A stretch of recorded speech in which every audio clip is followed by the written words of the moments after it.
தனிப்பட்ட ஜாதகம் பார்க்காம நீங்கள் வாஸ்து பார்த்தீங்கன்னா அது கண்டிப்பாக ஒரு 5 வருஷம் 10 வருஷம் வாஸ்து பார்த்து நல்லா இருக்கிறாங்க. ஒரு 5 வருஷம் கழிச்சு அந்த வீட்டில் வந்து நல்ல வாஸ்து சூப்பராக இருக்குது. 5 வருஷம் வேலை இருக்குது. 5 வருஷம் கழிச்சு வேலை இல்லை. அப்போ வாஸ்து எதுவும் மாறி போச்சா என்ன?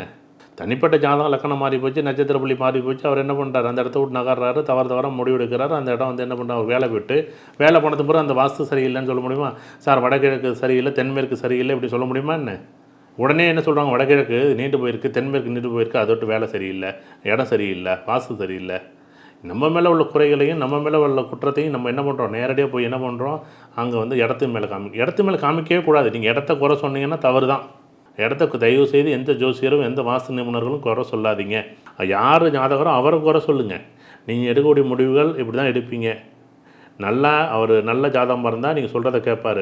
நல்ல ஜாதகம் இல்லைன்னா நீங்கள் என்ன சொன்னாலும், எந்த ஜோசியர் சொன்னால் நான் இல்லை, நான் எந்த ஜோசியர் சொன்னாலும் கேட்க மாட்டீங்க. என் கடவுள் படைத்த கடவுள் வந்து சொன்னாலே நீங்கள் கேட்க மாட்டீங்க, நேரம் சரி இல்லைன்னா.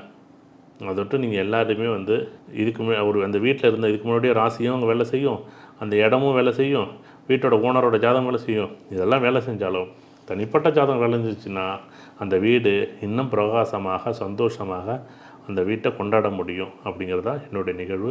கண்டிப்பாக இதுக்கு தான் நான் என்ன பண்ணுறோம், அச்சய இலக்கண பத்தி ஜோதிடம் படிங்க. எல்லாரோடைய வாழ்க்கையும் மாறும்.